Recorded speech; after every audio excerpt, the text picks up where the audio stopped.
Episode 7. Kind of crazy. Yep. Feels like we just started this last week. Time's running quick. Yeah. So this is one of the this is kind of the new podcast that we put a lot of our focus in. We have another podcast that we do at Liquidity. The name is Liquidicast. If you guys are interested in more Web3 and blockchainy type topics, we cover NFTs and stuff like that. You can head Also, we have over. some interesting guests at the Yeah. Liquidicast once Yeah. in a while. Recently, we talked about how prediction markets might revolutionize betting Yeah. with Neil Zhang, and there's some good stuff in there. Yeah, go check that out if you are interested in that kind of stuff. There's a lot of cool interviews. Yeah, Jonas, you're a little bit under the weather, right? Yeah, I caught Corona again I don't know if it's the third or fourth time, but Wow. You a toughed little, it out. a little bit tired, a little bit throat achy, but not too bad. Hey, thanks for being on here. Anyways, it's Yeah, sure appreciated. thing.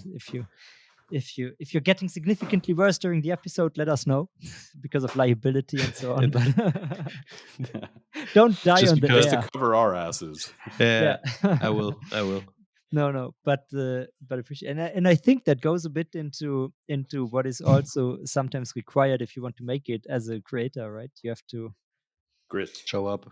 grit. Yeah, you have to. Can show you up, actually you have to be hear there. that I'm talking slightly through my nose? Because I feel like I'm talking very Ever sound so weird. slightly, maybe, but I Yeah, would have to okay. do a before and after. You sound good, Okay. still good. Yeah. Perfect. Yeah, guys. So in this episode, we have 3 question submissions as we usually do. We will be going over them.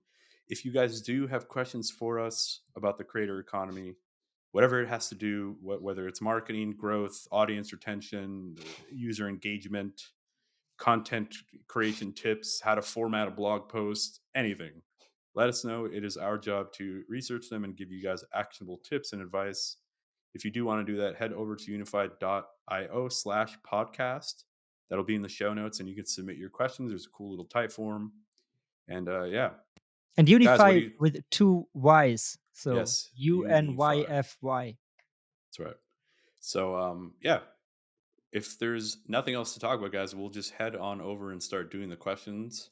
Let's get into it. We have some good Yeah. ones this time, so I'm looking Sure. forward to getting in there. Yep. And we will go ahead and start with the first one, and it comes from Laura. Laura is a food content creator on TikTok and Instagram. I want to start making videos that perform well and take a data-driven approach to it. It's something that I hear many people recommend. How can I start to be more data-driven with my video ideas and jump onto trends? Laura's a food content creator, as I mentioned, and she typically does easy-to-follow recipes for home cooks. So that's her niche. Laura, thank you for the question.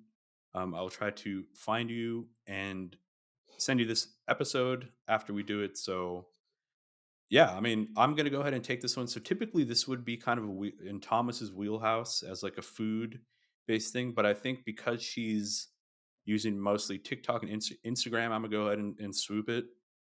Just because I use TikTok a lot. I'm a pretty avid user. In other words, I'm younger than Thomas slightly. Touche. So yeah, I'm going to go ahead and start this by basically telling you, Laura, that you're going to have to take 2 approaches to this. And I know that there's a lot of talk about analytics in multiple industries, multiple verticals, multiple niches. The idea of using analytics is just becoming more and more popular, right? I mean, I don't know if you've seen the movie Moneyball when I watched some clips on it today, actually. Basically, it's how analytics came into the MLB, into baseball in America, and it was very much frowned upon. A lot of people didn't like it coming, but that's just how it is, and it worked very well. So analytics is something that tends to help you kind of determine and decide, like, what are the best types of content you could create. But my 2 overarching strategies for you is that you want to take both a quantitative and a qualitative approach, and I would still beckon to you to take more of a qualitative approach, and I'll explain why. So as I mentioned, analytics will show you which videos perform well, right? And qualitative analysis will show you why those videos perform well. What I mean by that is, like, you can easily look up a video on TikTok, find the one with the highest amount of views, right? So that's you're basically that the analytics there is video views and engagement, comments, whatever likes. Those are the things that are going to tell you like what performs well, and that's easy to do. You can take a data and analytics approach to it.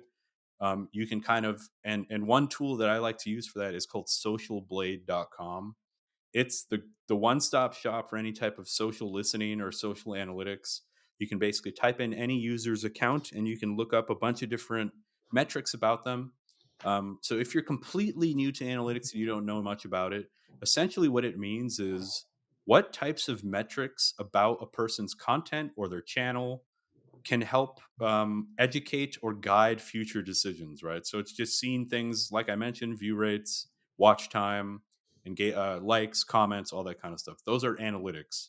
And most platforms have embedded dashboards that you can see which of your content performs well. And you can utilize some of the existing features like the search on TikTok to find high performing videos or high performing accounts. So yeah, Social Blade, I already mentioned that. So now we need to talk quickly about like what types of metrics matter for you as a TikToker or Instagrammer. Does somebody want to jump in? I hear is that Jonas just breathing loudly? I was briefly thinking about mentioning that Social Blade also provides an estimate for monthly earnings, and it might be interesting to get an idea of maybe some content creators that have a slightly larger following than you, like what what ballpark figures of sponsorship money or whatever in the case of YouTube monetization is realistic. It Yeah, always gives a rather wide range, like several yeah, multiples of the base value, but at least like a ballpark figure. yeah. Yeah, so like Jonas said, those are the things that'll help you determine like what works or who is working, right? So what metrics matter for you, and it's for quantitative, for analytics, for things that you want to start to like segment content by. It's time of posting, length of video. So when I say time of posting, I mean like literally when was the video actually posted, and like what time of day, because that matters with social media quite a lot actually. The length of the video itself, so based on the platform you're on, the length of video really matters. Based on the type of content, it really matters as well. And then what hashtags are used, what keywords are used, how frequent are you posting. Those are things that you can really like fine tune and dig deep on from like an analytics point of view. And then are you repurposing content, like how many different videos are you able to create from one piece of content, because quantity does matter. The more videos that you post, the more likely one of them will be seen by someone, obviously, and the more likely most platforms are willing to push your content to more users, simply because they know that you have other content that users can discover. The goal of these platforms usually is to keep people on site. So the more content you have on your site, the more likely people are going to continue adventuring and discovering your account. So those are some of the quantitative analytics type metrics that you can start to look at. Again, use Social Blade, use TikTok, use your own dashboard. Those are like your best bets. And then from a qualitative point of view, this is where I really want to put some focus on. I know it's very enticing to take more of a data driven approach, but like as I mentioned, the data is just going to show you like what videos are working. But if you want to see how they're working, you really it's very subjective. And I'm just going to list a couple of ways qualitative research matters, right? So it's things like the introductions and the hooks in these videos, especially with TikTok and Instagram. I assume you're talking about Instagram Reels, right? Like short form stuff. So the introduction, like you have, I think they say it's like, especially on TikTok, it's like a second or 1.5 or even 2 seconds to catch the user to get them to continue watching. Yeah. So you want to be very brief. Thomas, you got something? No, no, just was saying, yeah. Okay. Yeah, I can't see you guys, so You're so spot if I on. hear, yeah, um, yeah. So the lighting in your camera, that's another thing. Now, um, is that quantitative? Like how good the lighting is? Probably not. That's subjective. Some people, if you're like a gamer, you see these like dingy backgrounds behind them with like neon lights. So it really matters on your niche, I suppose. Camera quality. People want to watch things that look nice and look pretty. That's for sure. If you're not really monetized yet, you don't really have a lot of money, that's okay. You don't have to worry so much about camera quality for now. You just kind of build this as you go. The snappiness, right? And like the storytelling. Um, by snappiness, I mean like, for example, I'm going to bring up this creator that you might know if you're in the food niche. His name is The Golden Balance. He makes he mostly became famous on TikTok. Most of his videos, he talks in very quick fragments and quick scenes. So it's like a 4-second scene, and he's like, "Then we marinate the chicken." Next scene. Then we put the chicken in the thing. Next scene. Next scene. Next scene. It's very snappy. It's very fragmented. People on TikTok want to be served like small spoonfuls of food as they digest this content. They don't want like long form stuff also works on TikTok, but in the cooking niche, somebody who grew very fast and very abruptly, the golden balance, that's the type of strategy that he used. Maybe that's something that you can look into. And then the storytelling behind it. And storytelling is essentially, is there some type of narrative in your videos? Um, this is a little bit of a tougher one to get down, especially on TikTok and Instagram, but Casey Neistat, famous vlogger on YouTube. He has a lot of good content about this where he talks about how he films his vlogs, his 10-minute vlogs, the way that you would construct an entire story where you have like a beginning, a middle, a climax, a conclusion. Like he literally crafts these things as if they're movies. So maybe you can utilize something like that in your videos. But essentially, what all of this means, right? So once you combine these two approaches and these two strategies, you have to always look at the metrics and look at what's performing well. So anything you plan to test, knowing about data analytics and knowing how to track your performance of your videos just helps tenfold. You just want to have um, you want to have a lighthouse that you can point to or that you could see so that you can always adjust, your sailing so that you can reach the shore. Hey, on this one, I have one super important remark because it is something that many people when they so the terminology here is A/B testing. You do something, and then you change something, and you compare these two things. So if you do what Ron is describing, and you want to find out why something performs well versus another thing that didn't perform well, and you want to take an analytical approach, it's super super important that you do not change too many variables at once. So say you talked about lighting and the intro and the storytelling. So if you do two completely different videos and you say see this one worked, this one not, and then it's very hard if you change so many things at once, so many variables, to say, but this one worked because of X. So if you want to use this data driven analytical approach, then you should make sure that you take something that worked maybe reasonably well, and then you iterate, and maybe because so many factors can come in. You mentioned the algorithms and how the algorithms of most platforms work, that you maybe even just change one variable, but not for only one video, and then you assume this worked or didn't work, but you do it for 3 4 videos, and then you change another variable so that Yeah. the sample size that you look at gets a bit better. And that is super super important to do this type of testing in the right way.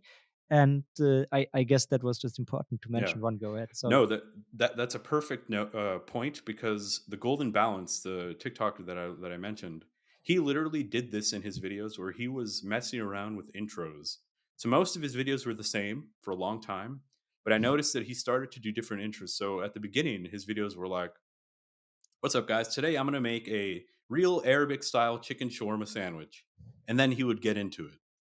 And now, what he always does in all of his intros, and I imagine he tested this because it seemed like he introduced this and saw that his videos started to perform well, is that he would start videos like, "Let's get lost in the sauce." And he would show the shawarma, he'd take a bite of it, and then he'd start the video. So he changed one variable, right? Just the Mhm. intros. Like, can I make this a little bit more snappy or a little bit more of a hook where it hooks people in? Does it make them laugh or smile? And yeah, that just echoes what Thomas said. Stick to try to fix one variable at a time as you progress in your videos. Yeah. And I want to jump in then, if you're done, Ron, with one or two thoughts that I also had, because from the question and the way, Laura, you ask it, I assume that you are just beginning to grow and to build your channels and your online presence.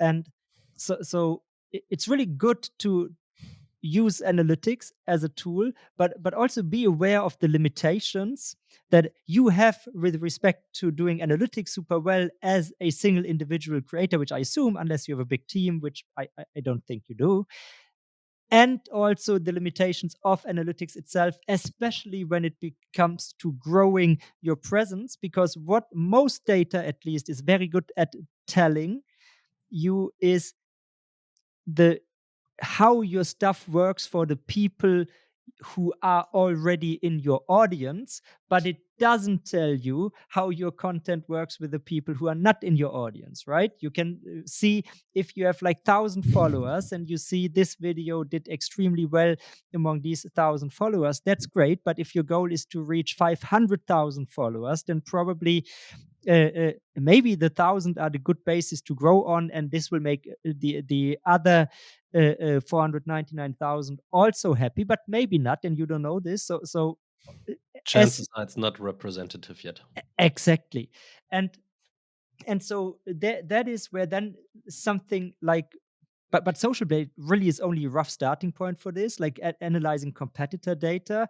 It becomes relevant because there you can of course see what performs well for their channels, even though you don't get all the insights that TikTok or Instagram with their analytic tools give you. So I think the way I would look at it at your face at the very least is try to not like micro optimize stuff where you really don't need to micro optimize yet, but keep it more at the point where you look at it as a tool to experiment in an informed way. So do everything that Ron said, use these things, and like Ron said, take the qualitative things into consideration and be smart about tracking this, because like for instance, you want to build your own spreadsheet, maybe even, where you say, okay, here are the view numbers of different videos, but then you attach categories to these videos. Like for instance, you if you do food,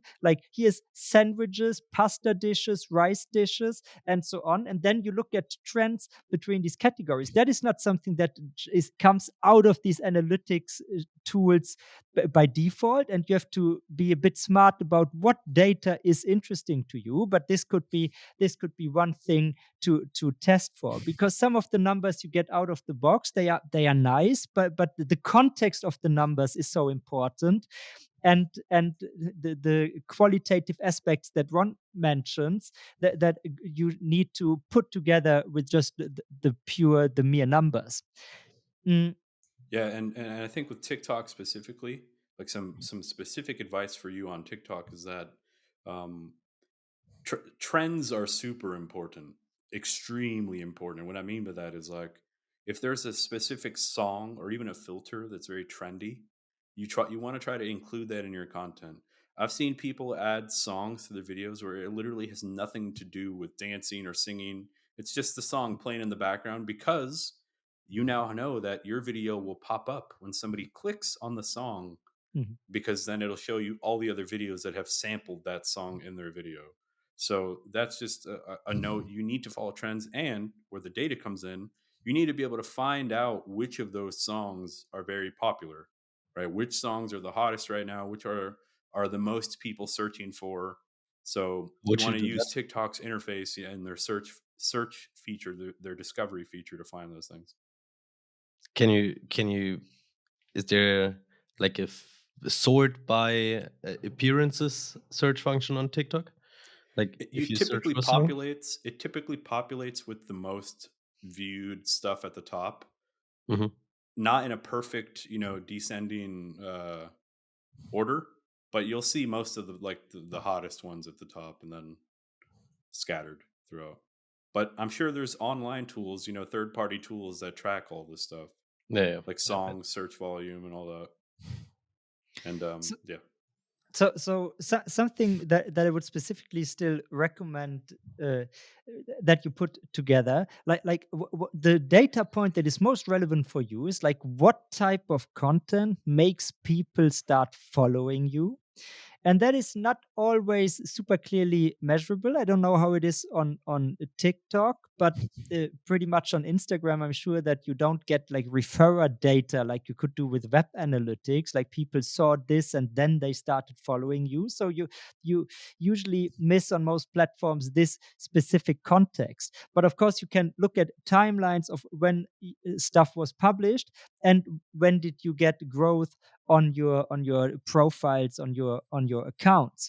And okay, sometimes it's super obvious because if you have this one TikTok smash hit that goes viral and you have like also 100,000 new followers, then it's clear. But if it's like not one gigantic outlier that is responsible for all this, but it's more happening step by step over time, then understanding the correlation with what type of content gets people to follow, and maybe it's the type of dish you do. Again, like maybe pasta dishes convert much better than rice dishes. I don't know, maybe it's the other way around.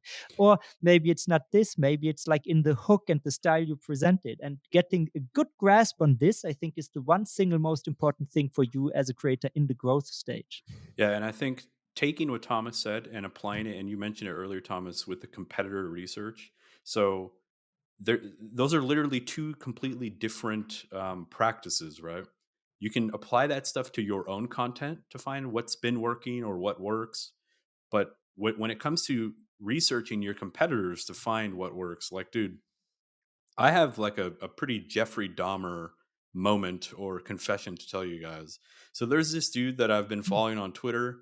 He's been exploding. He recently got like Elon Musk to reply in one of his tweets, and he's just like literally in under 2 months, he went from like I think 2K to like 80K Twitter followers. Wow. And I straight Jeffrey Dahmer this dude where I did so much research on him. I went to Social Blade.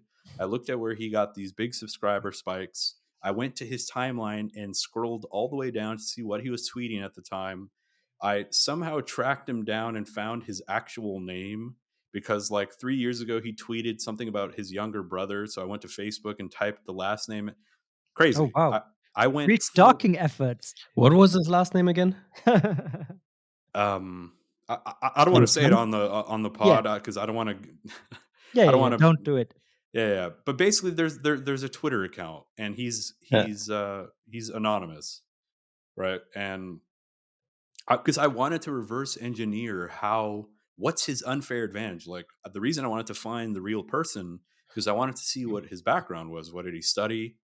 Maybe he had a specific knowledge of a specific industry. Turned out he worked at Google.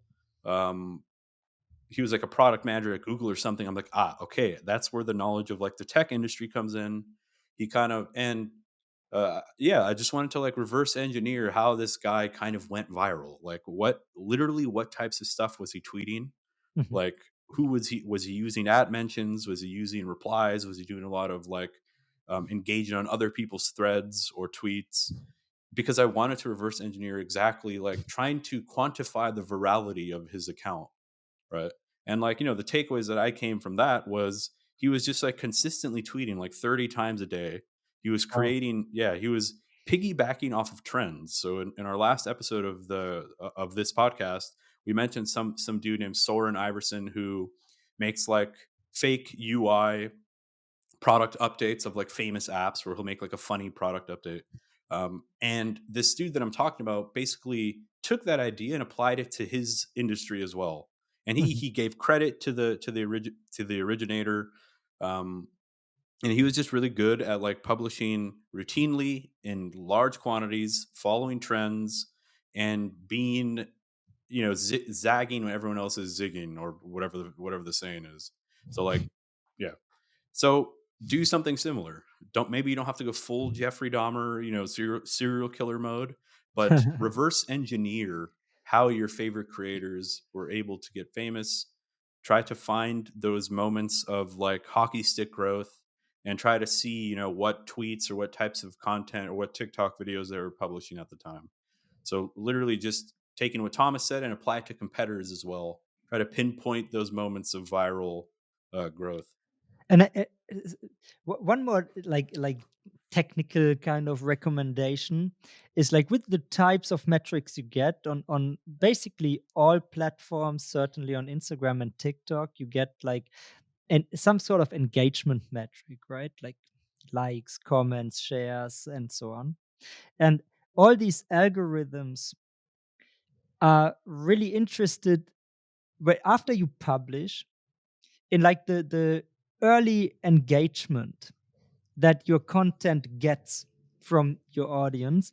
And it tends to be the case that if you get in the first few hours after publication above average engagement on your things, that they will also be distributed further to people who are not yet following you, and so on. And that is why understanding not only like view data, but in particular, um, what drives engagement on your content is very, very important to also then grow in the future, because like new follower content very strongly will correlate with the type of content that spreads beyond your core audience. And what is it that makes this successful? I think that this I Yeah. didn't mention before. Yeah. Good point. All right. So, That's Laura, I hope that helps. yeah. Yep.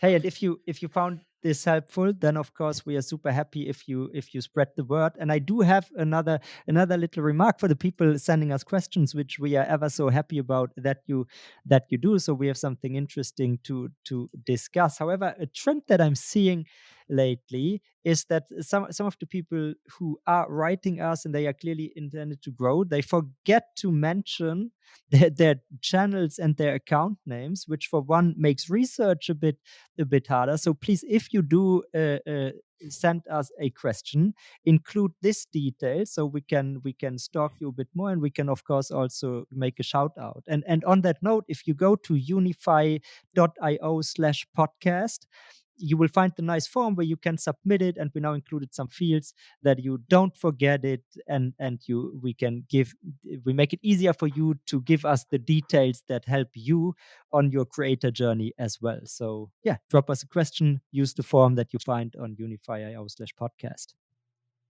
All right, guys. So we are going to now head over to question 2. And question 2 comes from David. So, as a technology blogger with a full-time job, I find it challenging to create in-depth analysis regularly.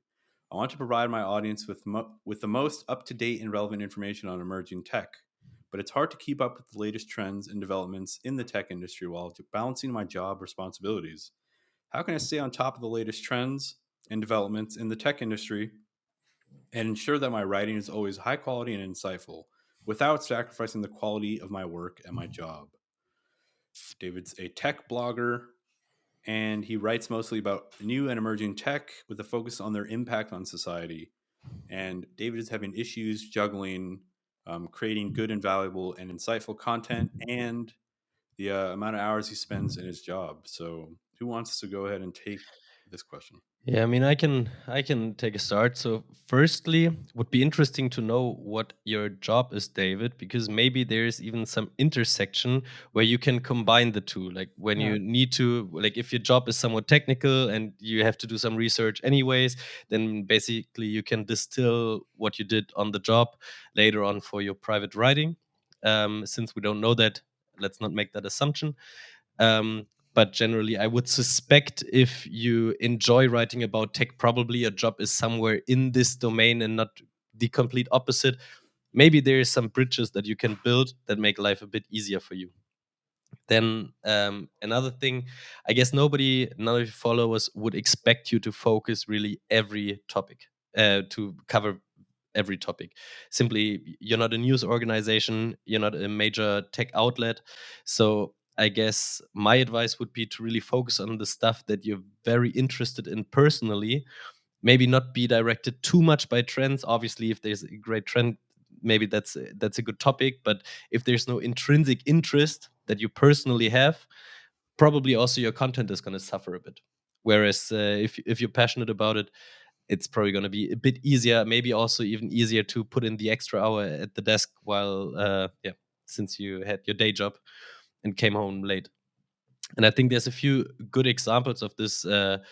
Thomas, I know he came up with two good examples of people that really focused on something specific within their niche, strategy and platformer. I would again mention money stuff that we tend to bring up every episode by Matt Levine, who does cover basically finance, but only the big mishaps. Let's put it that way. That's all. That's his. These are his favorite stories, like mergers and acquisitions that went wrong, or bankruptcies. All of this, like stories that are fun to tell, and not so much like what is relevant every single day. And I mean, if you look at these other two platformer, I mean, this is really almost about policy of platforms, governance of platforms. That is an interesting wrinkle. And if you look at Stratechery, who has also been mentioned before, Ben Thompson, of course, doing tech analysis, so really in your wheelhouse, David. But what he of course, for instance, says, like, he's covering those publicly listed tech companies that do the quarterly earning reports, the yearly publications, and so on, because that is where you have substantial public data. And he doesn't cover startups, right? Because this data isn't available. He now is like an interview format with founders, but that is the way he does it, and one way to position it, and there are different ways. But yeah, it's a great point, Jonas, obviously, right? Focus. I do have a not a counterpoint to what you guys both just said, but I have um, a solution if you insist on trying to be like have like a journalistic approach to it, where like you're covering every story and you're just relaying information to your users. And maybe one of you guys can better inform me on it. I'm not a copyright person, so I could be talking out of my ass here, but you could set up potentially some type of RSS where you pull news from an already big and established tech site, and there's a lot of WordPress plugins or whatever platform you're using. You could pull an RSS feed of news from there, so that you have something on your site. And then what you can do from like a publishing point of view is you do like a roundup where you're like, guys, these are my top picks for the week. I know a lot of like tech newsletters that I follow and subscribe to. What they do is they do this like, 5 hottest news items from the last week and stuff like that. Where for me, Yeah. that's like a very like time efficient way to approach it, where you're still giving the users that do want like the hot new, newest news. Maybe it's consumer tech that you do. I don't know, but yeah, that's just like a small like fuck. If you just insist on having like every bit of news, then that could be something.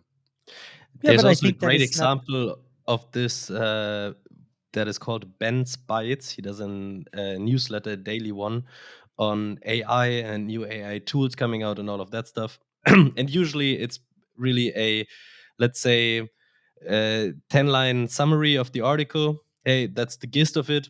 Here, if you want to read the full thing. Yeah, And then perfect. there's always 3 article picks per day, and then a few new tools that were released. You're like a curator. Think of yourself Yeah. like a curator. That's just one angle. I think I think because David explicitly like mentions he's into in-depth analysis. Maybe he's not going down that route, but you can, of course, you could take this route, and That's just and another you could even product, though. combine. Yeah, you could combine the two. I mean, that is what Ben Thompson that does on Stratechery, like the daily update format is exactly this. There he looks at news reports and then comments, of course, very intelligently and with a like unique angles that you don't find in the news media reports on these news stories. But even him, who does it full time, he does it full time, it's his main job. He doesn't cover every tech story, and Yeah, sometimes he mentions, sorry, this text, I will get to this story next week, or to this earnings report, and so on. Because even as a full time one man creator, it's just not possible to cover everything because there is just too much. And I think that is the mindset. I really want to drill this drill this hole. How do you say it? Well, double down on this fact that what Jonah said before. You can't be a news organization, and if you try from your mindset that you want to do everything and somehow you need to do it, but also you want to be great at your job, then you're destined to fail. You will create Yeah. so much mental pressure for yourself. It will not work. So I think the healthy mindset to be in is like, hey, I won't cover everything. I'm just doing this for XYZ. And I think this is important as well. And then you go from there and you find the things that you really want to double down on. What do you want to cover? And I would even suggest going a bit into the productivity angle that is also in your question, David. Um, Create like a publishing calendar where you not only include the kinds of topics that you want to cover and when you want to publish them, but once you know what you want to cover, you can also look for what are the big industry relevant. Say you want to cover a niche like AI, then look what are the most important events for AI. If you want to cover certain companies, look what are the big events. Like Google has the Google I/O famously, Apple has his keynote thing, and so on, and see when they are, so that you already go into the next 3 to 6 months knowing what you will be concerning yourself with and what you are going to cover, and also know that everything else is just additional. And if you find the time, and if your job and your family, you might have family as well, right, allows for it, then okay, perfect, you can also write about this new cool story, or you're super fascinated by it. But otherwise, you have already this structure for you in your life where you know what to do. And I think that the last point that I would want to throw in is like, what role does your content and your project play for you? Do you want to go pro? Do you want to go full-time creator? Is that your goal? Then you flesh out how you could achieve this and what your plan is. Like at what point do you want to go pro? What should your business model be, and so on. But maybe you don't want to go full-time and you just you would want to do it as a side project, which of course is also perfectly fine. But think then it's especially important that you know what is your motivation, why you do it. Is it for you hobby and fun, or is it for you something to add to your CV, to score better jobs, to make a career, to develop your professional brand? And depending on what your answer on this is, and also what the wider context of your life is, allocate the appropriate time to this and give it the right priority. Because if it's just hobby, you're writing because you enjoy analysis, and it's something that somewhat correlates to your job, like Jonas suggested, then don't put too much pressure on it, because it's just one thing that you do. And if your motivation is different, then maybe you need to allocate more time, but don't let it turn into a stress factor for you if it is fun. Let's take this away from David for a second. I want to talk about like this concept of, and I think we mentioned this in the very first episode of this pod. And we talked about like establishing a beachhead, finding like a micro niche, and I think like more content creators need to approach their business like a business, right? Think about gas stations in Germany. You go to a gas station to buy gas, but they've got Snickers, they've got chocolate, they've got croissants, they even have like they have coffee all, here in all Germany. the snacks. Yeah, they have anything you need. They have beer. Like, they add that stuff because they're just trying to expand their product catalog, right? So, but gas is their micro niche. They sell gasoline. They sell petrol, right? So, content creators need to kind of approach it in that same way, where it's like find your micro niche. Yes, I definitely agree. Find your micro niche because that's the easiest way for you to grow when you don't have an audience. You want to get as micro and as niche as you can. Like maybe it's like in-depth analysis of tech companies from Uganda. Like, is there any other creator writing about Ugandan tech companies? No, that's just an example. Like, find that thing that there's like no other writers writing about. I don't know why I said Uganda. Like, is Why David not? from Uganda? Several of my friends write about tech companies from Uganda. Oh, okay, shit. Madagascar. No, so you need to find your micro niche, but as so. I think one of you two sent me an article where it's where in the article somebody says As you grow an audience, you can talk about anything you want, but not everything, right? So Sahil Bloom, influencer on Twitter, he can pretty much tweet anything about any topic that he wants. That doesn't mean he's going to cover everything and he's going to put his analysis or commentary on every topic. It just means that he has the ability to kind of do whatever he wants because he has the following, right? So definitely start micro, and as you grow, you can start to do your passion project. You can start to provide commentary on whatever you want. So I think like taking this away from David, just this overarching like tip of approach your business, like a brick and mortar business, like create a product that you push at the beginning. That's your main thing. That's your beachhead. And then as you grow, you can, have a product for everyone. So for David, maybe it's his micro niche is, insightful, long form content, in-depth stuff about tech. But he has these other like product. He has the Snickers bars, which is the RSS feed that gives the, just the consistent automated content. Like he Yeah, has and the, also breaking it down into threads that you can then recycle on Twitter, like yeah, also stuff we talked about in previous episodes. Also with the modern days tooling, you don't even need to put too much work into yeah, basically creating shorter form content from your longer form in-depth analysis. So yeah, try to also recycle that and maybe make it accessible to other people that are not willing to spend a few yeah. full 15 minutes on reading your in-depth, but maybe just want to consume your Twitter thread of 8 tweets. Yeah, It's like the way the but the that hamburger was really created. Go ahead, Thomas. going back to the point that I made, I think like in the scenario, and we just don't know it from David because he doesn't mention it. In the scenario where he really wants to go pro at some point, I think you're definitely spot on, the two of you. Then that should be the mindset and the approach. But like just some people enjoy writing, and it's like something they want to do a bit of analysis of tech companies to train their thinking, so then they can apply it to their job. And then all this don't even concern yourself with growth and analytics like we talked about before and so on, but just put it out there when you find the time and do this. That's also a valid thing to keep writing and analysis in your life without any pressure. Of course you will not make a career out of it, that's also that's also certain at that point.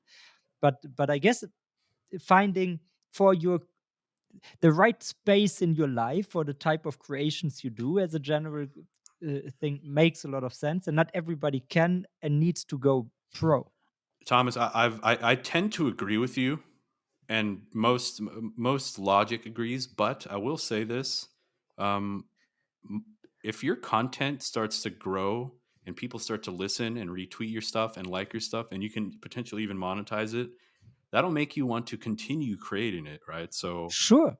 even if it's your biggest passion, you if you can't sleep at night because all you want to do is write about tech companies, even if that's the case, at some point, like if there's no feedback, if there's no like quantitative or even just like people liking your shit, if that's not happening, you might not continue. You know what I mean? So yes, I tend to agree with you, Thomas, but approaching it like a business and approaching it like this is a product that I hope someone will buy. And I was going to use the analogy earlier of like, I think the way the hot dog or the sandwich or the burger was invented was that they wanted to find a way where people can eat it on the go. I don't know exactly what it was, but they're like, they can't sit and eat a steak. So let's put it, in a burger so that they can eat it on the go. And that just like echoes what Jonas said, where it's like, create your product in a way where people can actually eat it. Like how are people eating your product? Are they Uh, are they eating the long form stuff? Maybe they're not quite interested. Repackage it into a different type of meal. So yeah, I tend to agree, Thomas. Just if you do approach it like a business and approach it very like mathematically and approach it like it's a product that you're hoping somebody will buy, it's like a feedback loop, right? It might give you that extra motivation to continue, and then you can eventually get to that point where you can then do the cool shit that you're interested in. So Yeah, Yeah, I think just one that's thing to yeah, go clarify. ahead. What going back, three ideas from you, Ron, with like the RSS feed and so on. What you didn't mean, or I think you didn't mean, is like to republish the content from other sites as is, which of course like there are copyright issues with it. But what you can of course do is like you can set up this whole RSS feed structure and newsletter structure for yourself, so you get all the news in one handy place, and then No, you can republish. no, I literally meant there are now like you could do these RS. There are RSS plugins where it just pulls the feature image, Oh yeah, it's just illegal pulls to Yeah, republish. a Yeah, social card. yeah, it's just a social card, and then when the user clicks on it, it brings them to the original source. studio. So there's Okay, no yeah, yeah, yeah. yeah. Okay, that It's that of literally course. just you're just giving users like, hey, you can also come to my site if you want to just see, all tech news, and then it'll bring you to where you need to go. You're literally just like a link tree for those other publications at that point. Maybe you can even combine that like with something like Feedly, where you can set very precise filters for what should land there. Yeah, that'd be Yeah, good. this you could certainly do at Yeah, the. and that's just Be, like be having all mindful. the Be candy mindful bars. of copyright in all cases. Definitely. Yeah. Anyways, that is of course like what you described sounds like pretty much a fair use and pretty default. Yeah. Um, If anything, I feel like you're providing value to those publications. No. Yeah, definitely. But Yeah. I mean, you saw these publishers also started to sue Google because Google was sending them traffic via Google Oh News my because God. the excerpts were too long. I mean, th- that Monsters. is that is a whole different topic. Let's not get into this, but I hope we could Yeah. give some cool feedback and some food for thought to David. To the Yeah. And none of you has to unfortunately, go. Carlos, our next question, um, we might have to speed through this, Carlos. We will try to give you as much good feedback, but we have made this podcast very long. And Carlos, let's just hop into it. As a sports podcaster covering the latest news and analysis on football, is this soccer or real football? I don't know. Hmm, I hmm. find it challenging to book Is high it real profile guests. football or American football? I find it very challenging to book high profile guests. Shit, man, that's you and us both, bro. Who can provide expert insights and perspectives on the game. While I have been able to secure a few guests in the past, I want to take my podcast to the next level and feature more top notch guests. What are some strategies I can use to improve my guest booking process and attract high profile guests to my podcast? Hey, before we And answer this, it's like the second time. You remember a few episodes ago, we yeah, also had a sports podcaster. I don't remember. I don't remember the name, but it was like soccer somethings. yeah, Um, and very similar and question. yeah, Hmm. also about guests. It's Different angle. interesting. Yeah, different angle. He had a guest coming, a high profile guest coming, Yeah. and here to book more guests. But You guys should team up. yeah, you should team up. You guys both have different problems. Yeah. Okay, so here he says English Premier League, so he does soccer, not real football. So he basically has a lead gen question, right? This is essentially a lead gen So to question. say. Thomas, I think you're going to take this one, but I just want to say one quick thing. One quick strategy that I think works the best, and it's the most tried and true, tried and tested format that has existed on the internet until today, and it's cold outreach via email. If you're not doing that, look into that. I don't know if Thomas, you're going to already mention that in your answers. If not, No, go ahead. I'll do it. I'll do it after. So I'll just Then pass it then to do you it now. after. Yeah. So because like that is good because I think you're more in the cold outreach camp, and I think so to me the primary approach that I think you need to take to book guests, and especially high profile guests, is you need to leverage network, because to get these interesting persons that they are busy, they are high profile for a reason, they are in demand, people want to talk to them, and you probably have a small-ish podcast, and how do you get through there? The best way to get it, I mean, you can get lucky via cold outreach, and I think Ron is super smart in the strategies that you can employ to have a higher likelihood of success. But I would start somewhere else. I would start like, how can you leverage the connections, the network that you have? And let me tell you something that I did as a thing for the very first podcast that I did. It was called The Path, and in there I talked to founders and entrepreneurs, as you would probably say nowadays. And I created a shtick on the air on the show where I would, at the end, in the recorded and published part, ask people like, which other founder has an interesting story to tell, who should I talk to next? And then of course they would not only give me a name, but they would also make the intro and so on. And that was a thing that worked quite well as a little thing, and I'm now giving it away to you, Carlos, so that you can use this if you want to.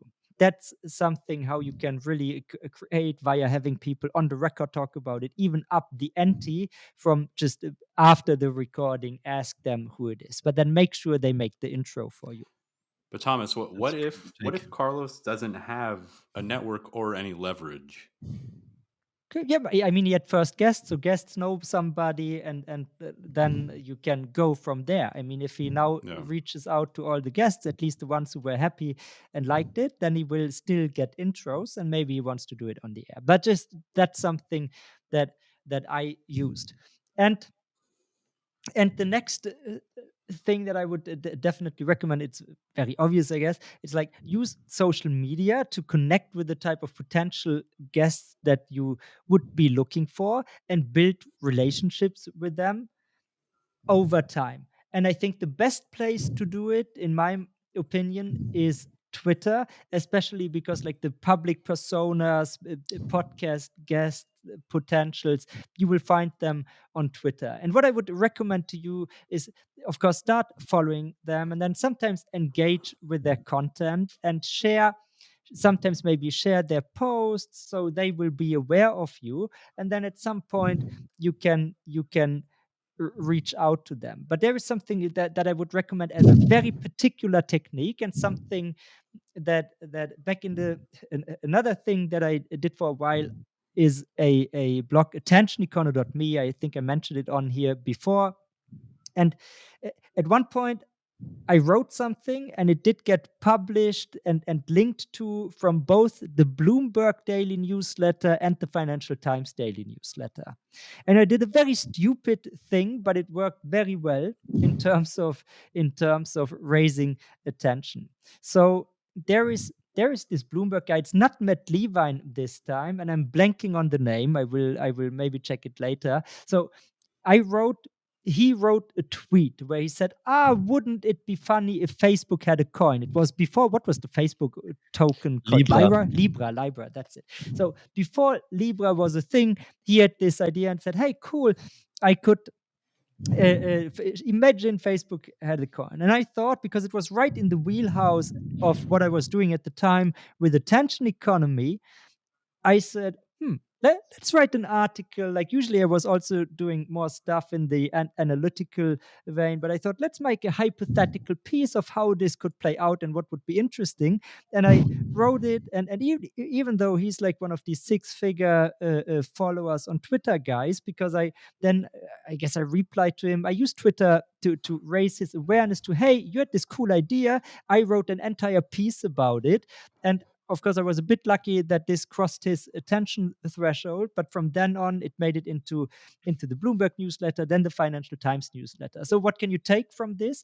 Like, when these public personas that you're following and you're slowly building a kind of relationship with, uh, uh, write something, tweet something that you find interesting and that is in your wheelhouse, then create a in your case, a podcast episode where you talk about the subject, and ideally be either controversial or really take an elaborate spin on something they were talking about. Make it interesting, and then make sure that it gets back to them and they read about it. And then that is a great basis. Now you have like this dialogue in like asynchronous form, and then you say, hey, why don't you come on my podcast and we discuss this on the air? And that is something that I would definitely do. It's not something that, like a quick win, but this is, I believe, a good approach that you can take. Yeah, I mean, you kind of already addressed it, Thomas. Like, it's not a quick. All the things Thomas is saying are definitely like the better ways to establish connections with people. like you do it organically. I mean, social media, like I say all the time, it's a social platform, and the more you socialize with people that you do want to engage and interact with, the higher chance you actually will be able to engage and interact with them. Like genuine organic interest is your best key for those locks, right? But I will say it again, like cold outreach and outbound outreach at mass and at quantity is going to be your number one strategy if you want to just book calls fast and soon. And that could then help you snowball, right? Because I mentioned it already to Thomas, the idea of leverage. So, for example, let's say I were to DM Jessica Alba right now. I hope my wife doesn't hear this. Let's say I DM Jessica Alba right now. I don't have a blue check mark. I have 71 followers on Twitter. She will not open my message. She'll block me. She won't care. If Elon Musk were to message Jessica Alba, she will open it because his leverage, the offer, his product that he is selling is better than the leverage and the offer and the product that I have to sell. So when it comes to cold outreach and reaching out to people, the amount of leverage you have and what your offer is will impact and dictate how willing those people will be to interact and engage with you. So Carlos, I don't know what exactly your level. You've had a couple of people on. The better the guests and the more listeners and how good your product is or your offer, which is being on your podcast, is is how well this cold outreach is going to do for you. So if you can create some type of compelling offer for these guests, if you had some type of unfair advantage that you can offer to guests where you're like, hey, if you're on my pod, I'll also send you, I don't know, some of my old socks. Like, I don't know what your offer is, but if you could somehow make it enticing for them to be on your podcast, you're gonna have more success. You send 1,000 emails, maybe 3 people say yes. That'll help you snowball.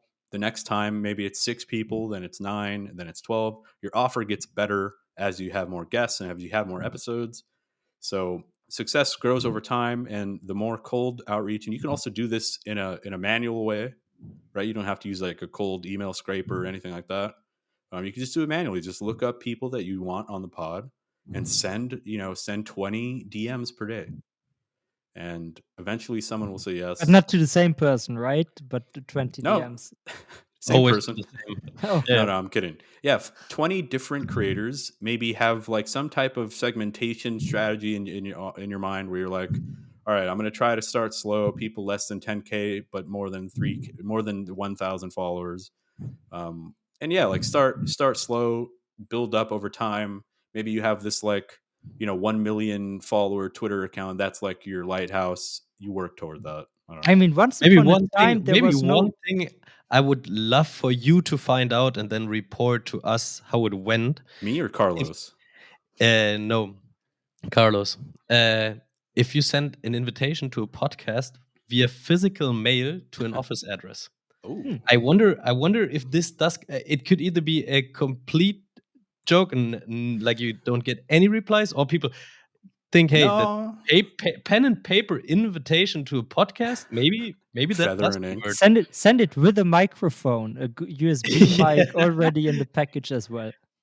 Yeah, I mean, Just I've plug heard of this somebody. in and open this Zencaster link here. Yeah, I've heard of some people doing that with like CVs. Like they'd apply to jobs with like a physical resume that they'd send, and It used to supposedly it be the works really case back in well. the Must days. must sound like it's the weirdest conversation to somebody that Yeah, went out of business a few years ago. Like, how Yeah. yeah, you're not doing this anymore? How yeah, crazy is it now? How Now else? you yeah, now you send the hiring manager like a loom of you in yeah, like your underwear in your room. Like, what's up, yeah. man? Like, yeah, times have changed. Times have changed. And Like, Yeah. quickly. So that's just my thoughts on the matter. I think like those are two different strategies, right? Like at the end of the day, they're both outbound strategies that will help you hopefully generate leads for your podcast. And by leads, I mean guests. Um, Research lead generation for podcasts. Just punch that into Google, punch that into ChatGPT, whatever you want. It'll give you some strategies, some examples of ways that you can best get guests for your podcast. And yeah, just like try stuff, test stuff, see what works. I Obviously, mean, track all of your outreach somehow. Have a little Excel sheet, mark down who you've already reached out to. It's also not mutually exclusive, right? I Yeah, mean, do you both. you don't have to do one thing and not do the other thing. Like you can outreach to people, and you can also then use this more relationship building Yeah. approach, and different But di- different means, different ends. but if you do try both, you should definitely email us and tell us which strategy worked better. Yeah, definitely. And what is better? Is it like more guests or the higher profile ones? Yeah, Yeah. would be interesting. But isn't it kind of like a numbers game early on, Thomas? You just need butts and seats. You need guests on, you just need guests. It depends. Like, Yeah. so say you manage to get your first guest. We mentioned Elon Musk. Sorry, that was here like police running by here. I thought it was So immigration.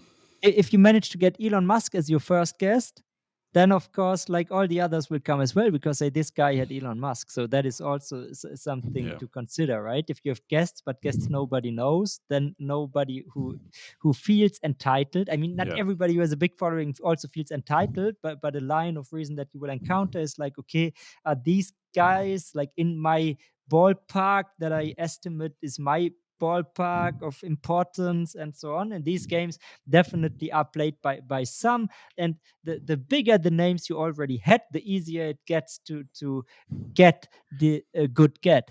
Like a slow Yeah. trade up game. Yeah, Always Yeah. try to trade up a bit. yeah, Yeah. definitely. Punch above your weight class. Yeah, And if you just keep doing that, eventually you're the world champion, baby. yeah. Eventually, you'll be fat. Yeah.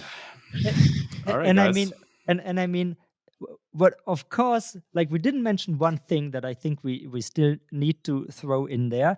It's after you get the guest, make sure that the guests come back and say, that was that was a good experience that I had, because if not, if you do like all these people, they get, so the high profile people, they get requests for interviews, and they know like the journalistic type of interview question I've heard maybe 50 times. They need to answer the third, and this is boring to them. Many of them hate it actually, and they only do it if they have to promote something.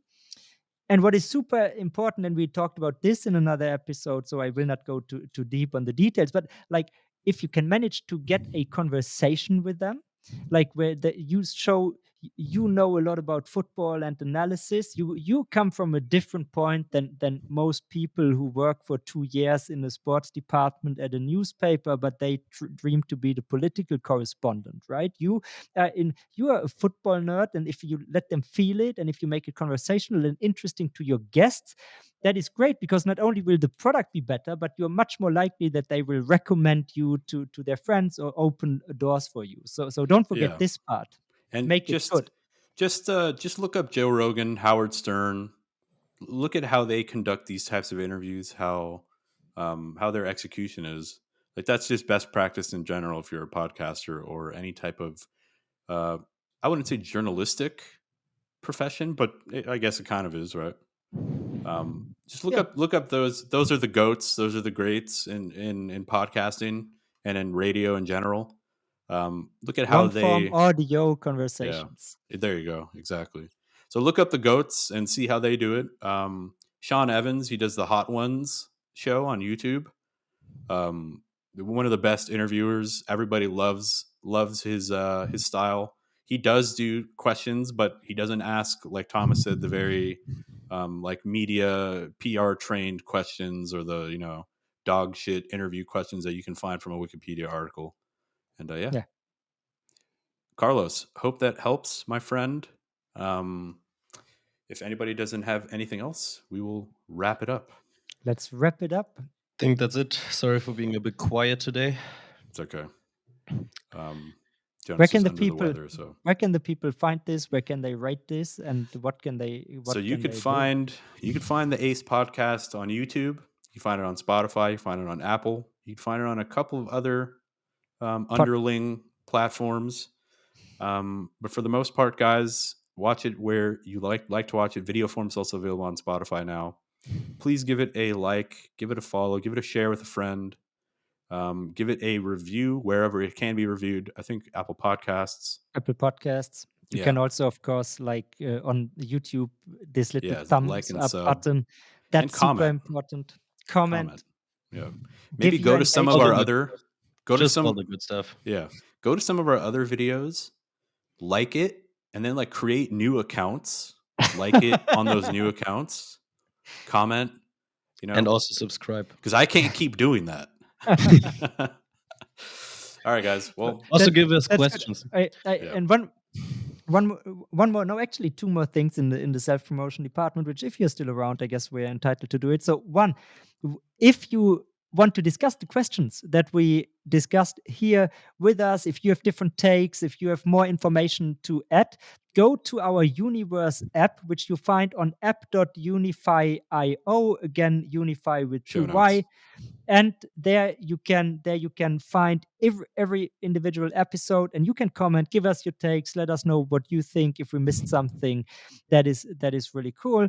And you will also see that we now have a new intern, may or may not be AI, up for you to decide if that intern is a person or not.